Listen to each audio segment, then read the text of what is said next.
여러분, 오늘 본문의 사건은 신약 성경 전체를 통틀어서 가장 흥미로운 사건 중에 하나입니다. 사람들이 지붕을 뜯어내고요, 중풍병자를 예수님께 달아내린 사건은 사실은 가히 충격적인 사건이에요. 자, 오늘 본문의 상황을 제대로 이해하기 위해서는 우리가 살펴보았던 마가복음의 앞부분을 좀 다시 살펴볼 필요가 있습니다. 마가복음 1장 28절은 이렇게 말씀하죠. 예수의 소문이 곧 온 갈릴리 사방에 퍼지더라.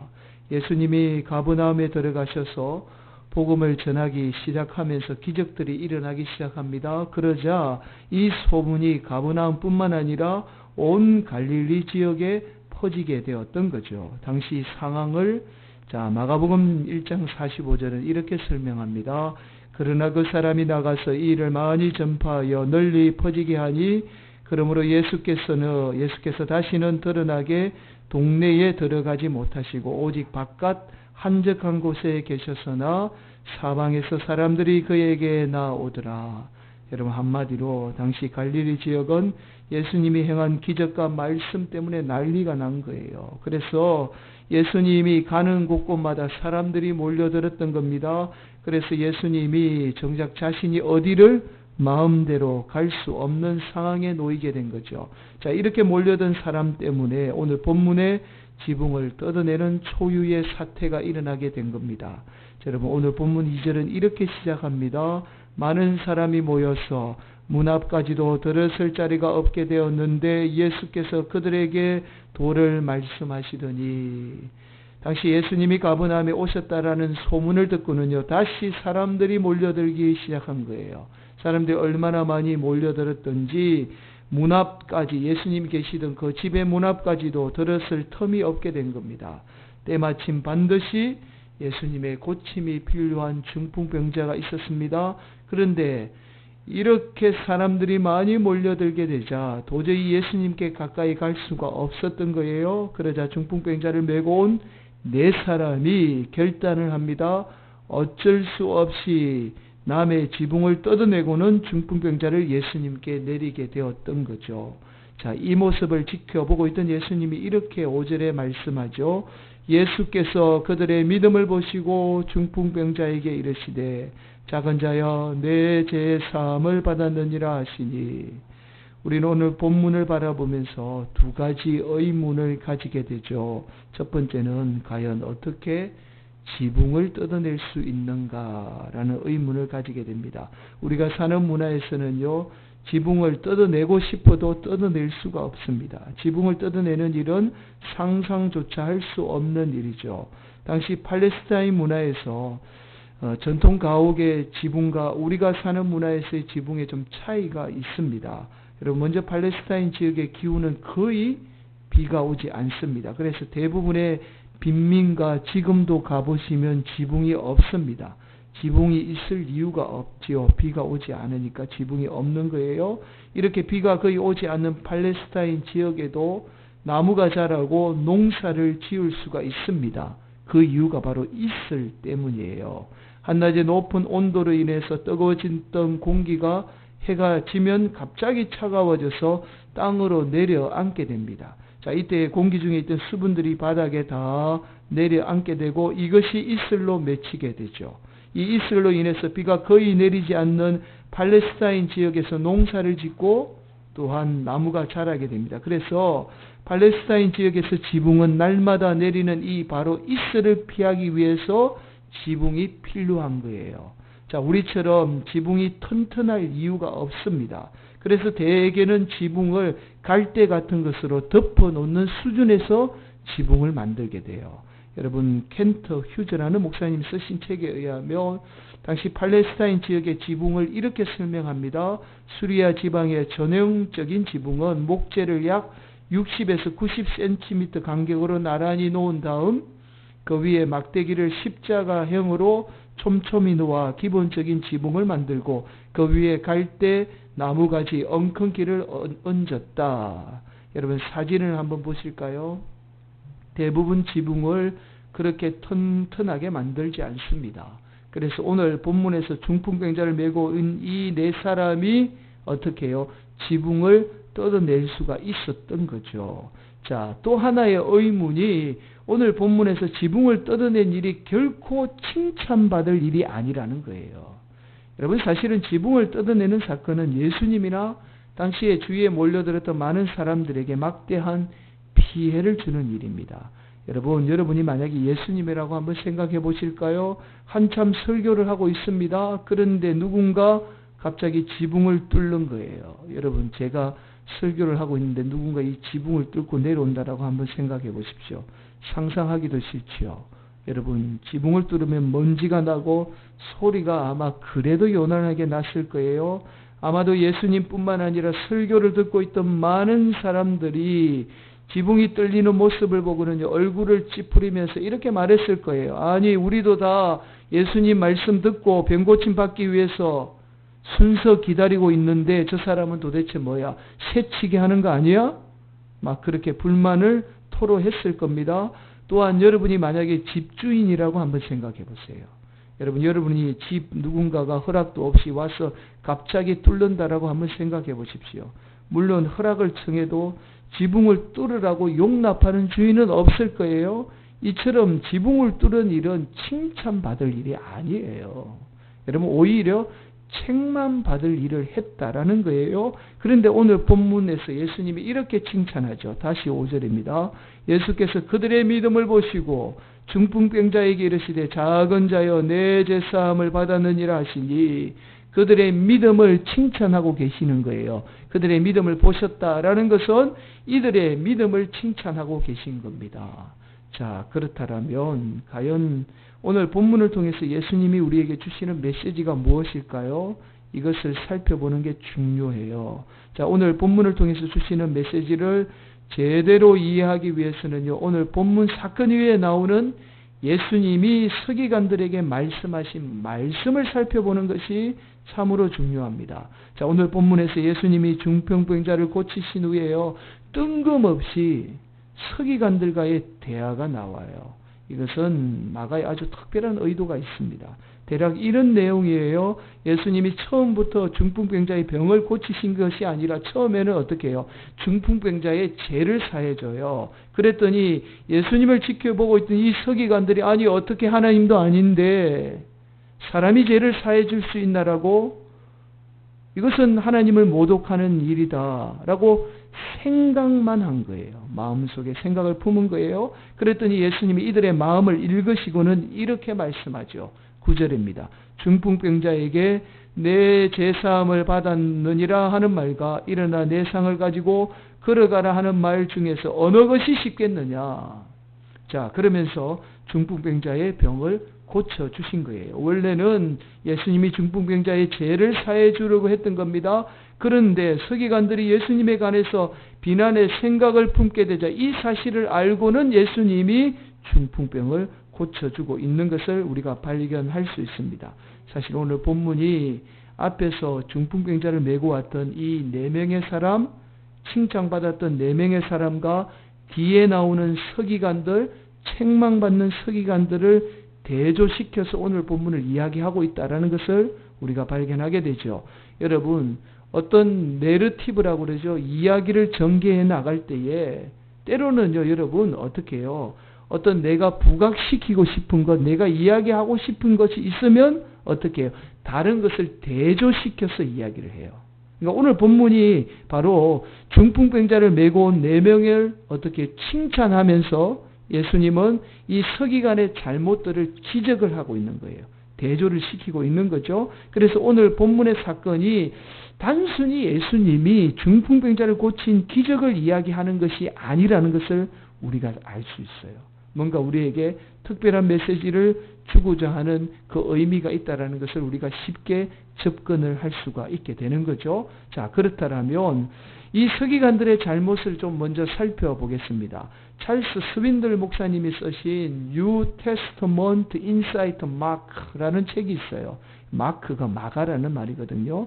자, 이 책에 보면 오늘 본문에 관해서 이렇게 이야기를 합니다. 앞으로 한번 보실까요?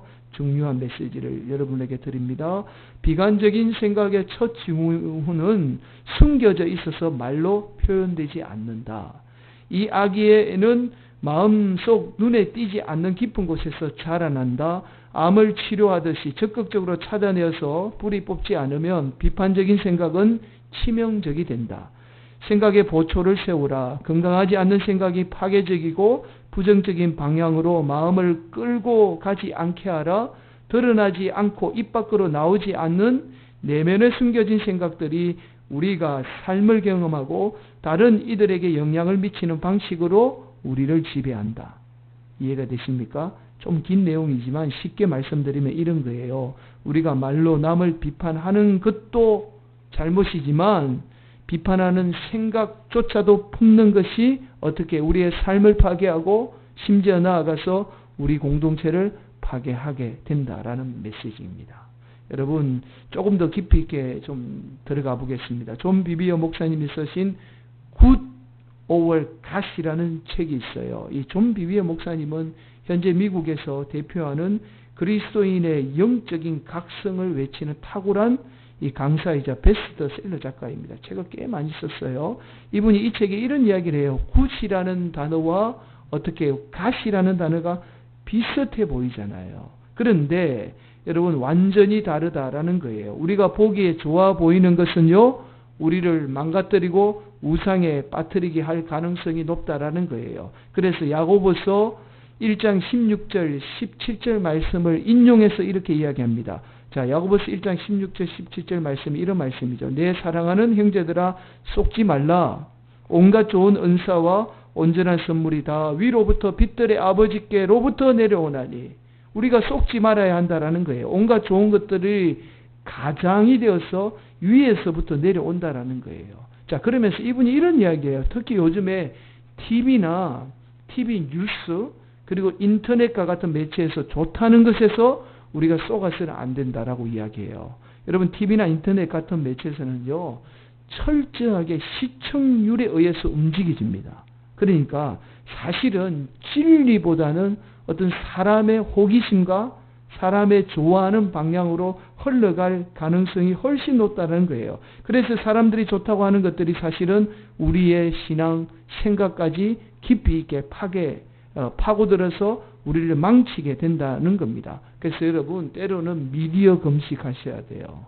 뭐냐면 어떤 TV나 인터넷 때로는 좀 차단하는 게 좋습니다. 신앙이라 너무 가까이 하는 거 여러분 신앙에 좋지 않아요. 여러분 예를 들어서 이 이야기도 해요. 대부분 인터넷 조회수가 높고 인기가 많은 것은 사실은 이단일 가능성이 높다라는 거예요. 여러분 제가 인터넷 조회수가 낮아서 제 합리화해서 말씀드리는 것이 아니라 여러분을 제가 걱정해서 그러는 거예요. 여러분 사실은 저도 잘 몰라요. 잘 모르지만 여러분들은 저보다는 더 모르잖아요. 신앙적으로. 그래서 요즘에 많은 매체들이 신앙을 가장해서 접근을 하게 된다는 거예요. 이분이 그 이야기를 지금 하고 있는 거예요. 자, 이단일 가능성이 높다는 거예요. 우리가 흔히 이단하면 하나만 알아요. 어떤 성경적인 기준에서 벗어난 것을 이단이라고 생각한다라는 거예요. 그런데 이단이라는 뜻은 다르다라는 뜻입니다. 그러니까 기존에 아무리 성경적이더라도 기존의 교회의 가치와 어떤 그런 것에 벗어나는 것은 이단이라는 거예요. 이해가 되십니까? 여러분 이런 거죠. 자, 어떤 다르다는 것을 외치고 다름을 외치는다라는 것은 이단이라는 거예요. 자, 이단의 공통점이 바로 기존의 교회나 목회자를 비판하는 것에서부터 출발을 합니다. 거기에서부터 시작을 해요. 끊임없이 기존 교회의 잘못을 이야기하고 목회자의 잘못을 지적하면서 마치 자신이 어인인 것처럼 뭔가 특별한 것을 아는 것처럼 가르칩니다. 그래서요, 교회의 잘못, 목회자를 비판하니까 때로는 듣는 성도들이 어떻게 해요? 시원해요. 듣기가 좋아 보이는 거예요. 그러나 여러분 그런 분들의 설교를 계속 듣게 되면 사실은 그 속에 어떤 자신이 최고고 자신만이 어이롭다라는 교만의 영이 역사하기 때문에 우리도 모르는 사이에 어떻게 해요?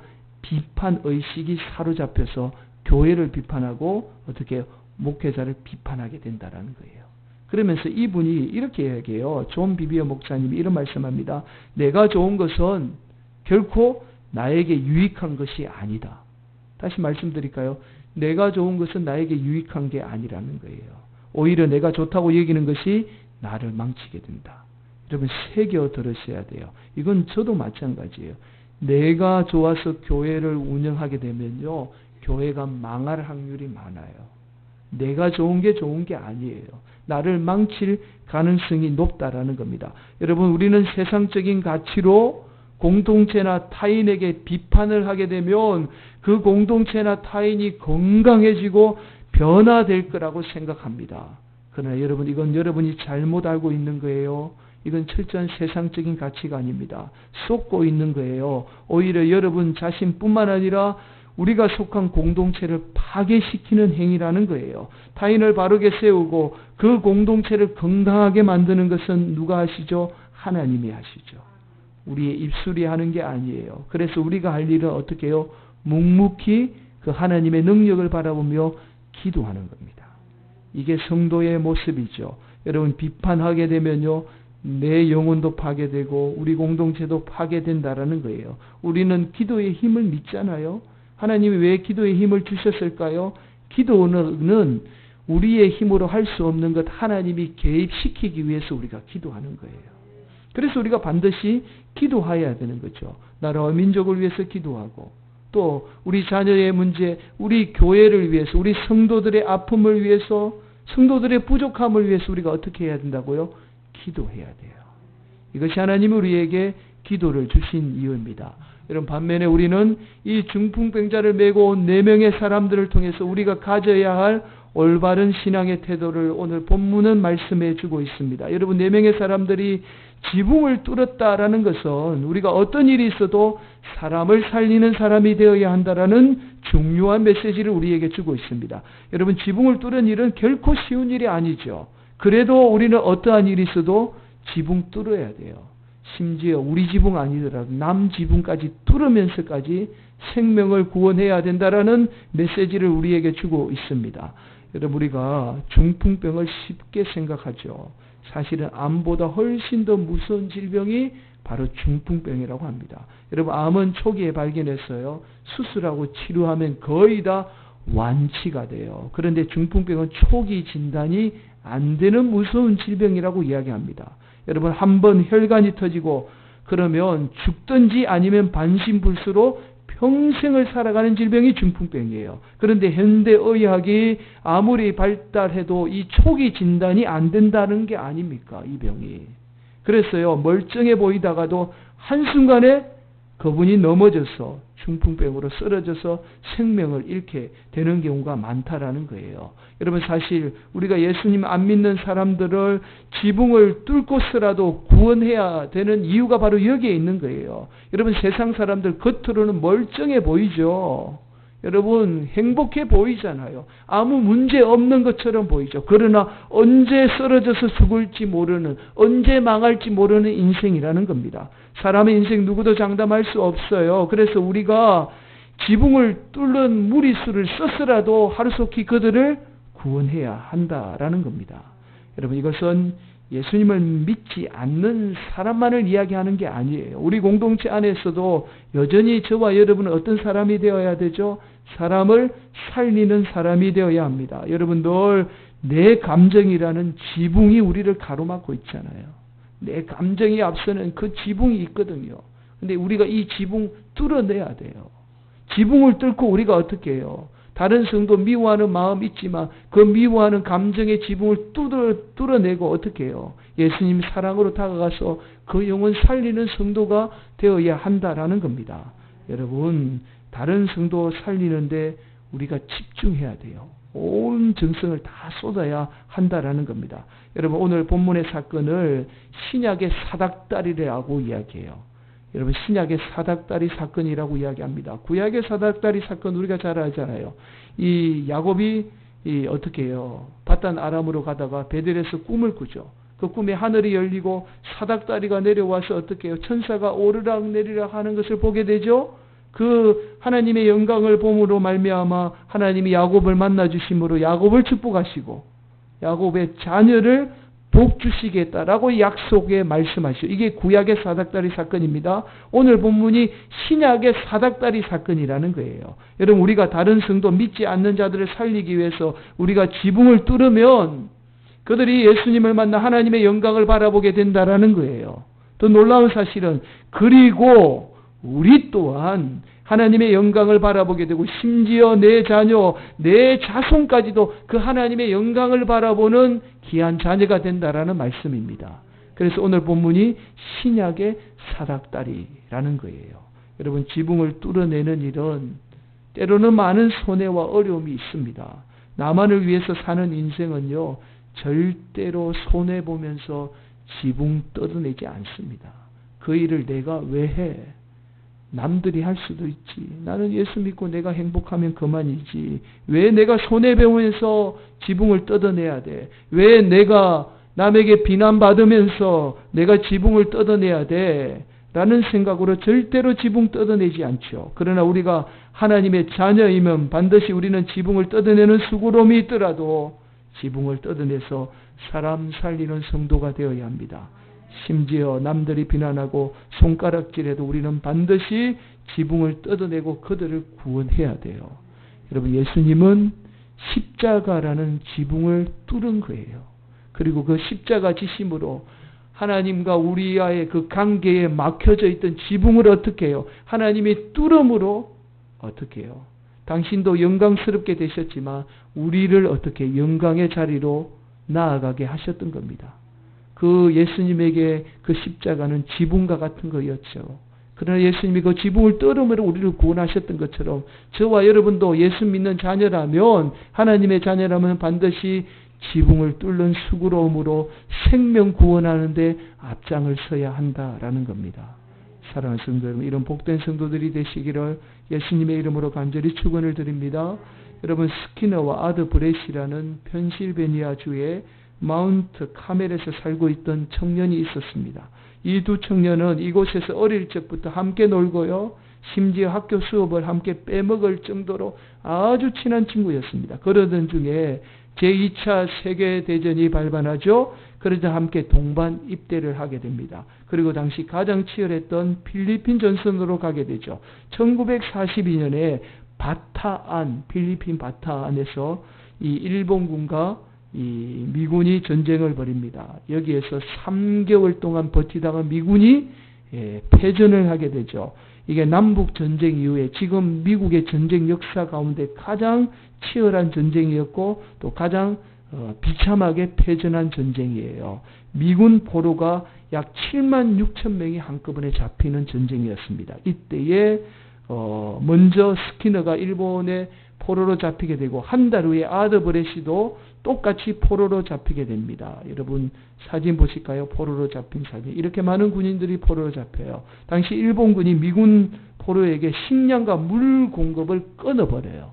사진 한번 보실까요? 그래서 7만 6천 명이 거의 이렇게 아사 직전의 모습으로 바뀌게 됩니다. 자, 아들은 친구인 스키너에 대한 소문을 듣게 되는데요. 바로 스키너가 근처 수용소에서 죽어가고 있다라는 소문을 듣게 돼요. 아들은 일본군에게 간절하게 요청을 해요. 그리고 특수한 임무 때문에 내가 그 수용소 가야 된다라고 하면서 그 임무를 띠고 일본군에 요청을 해서 친구인 스키너를 5분간 만날 수 있는 기회를 얻게 됩니다. 대부분 수용소에는요, 환자들을 두 부류로 나눕니다. 한쪽은 회복이 가능한 환자, 다른 한쪽은 회복이 불가능한 환자를 나누게 되는데, 이 희망이 없는 불가능 환자가 있는 병동을 이렇게 이야기합니다. 제로 병동, 제로라는 거예요. 자, 스키너가 바로 이 제로 병동에 있었던 거죠. 당시 스키너는 말라리아, 세균성 이젤, 니코틴산, 결핍 증후군, 계열병, 각기병 등 스키너의 온몸은 풍토병의 집합소와 같았습니다. 도저히 먹을 수도 없고 마실 수도 없는 그런 상황에 죽기만을 기다리는 그런 상태에 놓여 있었던 거예요. 아들은 스키너를 보는 순간 어떻게 말해야 할지, 무슨 말을 해야 될지 아무것도 몰랐습니다. 그 순간 아들은 목에 감고 있던 손수건의 매듭을 풀어서 몰래 숨겨왔던 금반지를 그 손수건에 쌓아서 줍니다. 원래 수용소 안에는요, 병이 많아서 치료약이 귀해서 만약에 자신이 병에 걸리게 되면 약이나 음식을 구하려고 이 몰래 숨겨두었던 자신의 생명과 같은 금반지를 이 아들은 스키너를 보는 순간 준 거예요. 자신이 더 이상 친구를 볼 수 없다라는 생각에 마지막일지 모르는 생각에 자신의 생명과 같은 반지를 친구에게 주었던 겁니다. 자, 스키너는 그 반지를 감시병 중에 제일 친절해 보이는, 그래도 제일 선해 보이는 이 감시병에게 이 반지를 주게 돼요. 자, 며칠 후에 이 병사는 스키너 옆을 지나가면서 발 앞에 무언가를 던져주고 지나갑니다. 그게 뭐냐면 좀 어려운데요. 술파닐 아미드라라는 한홍성 질환의 특효약을 던져주고 간 거예요. 자, 그리고 며칠 후에는 다시 계열병에 좋은 약을 들고 와서는 똑같이 던져주고 갑니다. 자, 그 다음에는 이 바지 한 벌과 그리고 소고기 통조림 몇 개를 던져주고 가요. 자, 그렇게 3주가 지나자 스키너는 점점 건강을 회복하기 시작합니다. 그 일로부터 딱 석 달 만에 스키너는 소위 제로 병동에서 다른 병동으로 옮겨가게 돼요. 그리고 전쟁이 끝이 나고 아드와 스키너는 고향인 마운트 카멜로 다시 두 사람이 돌아오게 됩니다. 결국 아드가 친구 스키너에게 준 반지 하나가 스키너의 귀한 생명을 구하게 된 거예요. 자, 예아가 오늘 본문과 연관이 없는 것처럼 보이죠. 그런데 우리는 누가복음 15장 22절에 놀라운 말씀을 발견하게 됩니다. 아버지는 종들에게 이르되 제일 좋은 옷을 내어다가 입히고 손에 가락지를 끼우고 발에 신을 신기라. 자, 이 말씀은 탕자가 돌아왔을 때 아버지가 아들에게 행한 행동이에요. 제일 좋은 옷을 입히고 손에 반지를 끼웠다라는 겁니다. 당시 반지는 그냥 반지가 아니에요. 도장으로 사용이 됩니다. 여러분, 사업을 할 때에 밀랍을 해서 도장을 찍을 때에 이 반지가 사용이 되었던 겁니다. 그 반지를 아버지가 아들에게 준 거예요. 이것은 아버지가 모든 근한을 아들에게 준 겁니다. 자, 하나님은 저와 여러분을 마치 탕자처럼 어떻게 해요? 하나님의 자녀로 부르셨습니다. 그리고 우리에게 모든 근한의 반지를 주신 거예요. 우리에게 반지를 끼워 주신 겁니다. 이 반지는 내 부귀영화를 위해서 주신 반지가 아니에요. 바로 예수님이 하신 그 일을, 예수님이 십자가 지고 지붕을 뚫었던 그 일을 우리가 이제 감당하라고 우리에게 끼워 주시는 영적인 반지라는 거예요. 사랑하는 성도 여러분, 하나님이 우리에게 자녀라는 권세에 반지를 주시는 것은 생명을 살리는 지붕을 뚫는 일에 사용하기 위해서 그 하나님의 자녀의 권세를 주신 겁니다. 여러분이 생명을 살리기 위해서 지붕을 뚫어야 해요. 어떠한 어려움과 난간이 있어도 지붕 뚫는 일에 앞장을 서야 합니다. 어떠한 비난과 손가락질이 있어도 우리는 반드시 지붕을 뚫고 생명을 살리는 성도가 되어야 합니다. 그럴 때에 우리는 우리 삶에 그리고 사랑하는 이 성화교회 위에 하나님의 영광이 임하는 놀라운 은혜를 경험하게 되는 거예요. 사랑하는 성도 여러분, 오늘도 여러분의 많은 삶의 문제 있죠. 어려운 문제 있지만 그래도 여러분이 하나님의 자녀로 권세 있게 살기를 원하신다라면 여러분이 먼저 지붕 뚫는 일에 앞장서는 성도들이 되시기를 바라겠습니다. 그 성도 반드시 하나님 영광 나타내게 되고 그 자녀 반드시 하나님 영광 나타내는 자녀로 사용될 줄 믿습니다. 오늘도 그런 성도가 되시기를 예수님의 이름으로 간절히 축원을 드리겠습니다.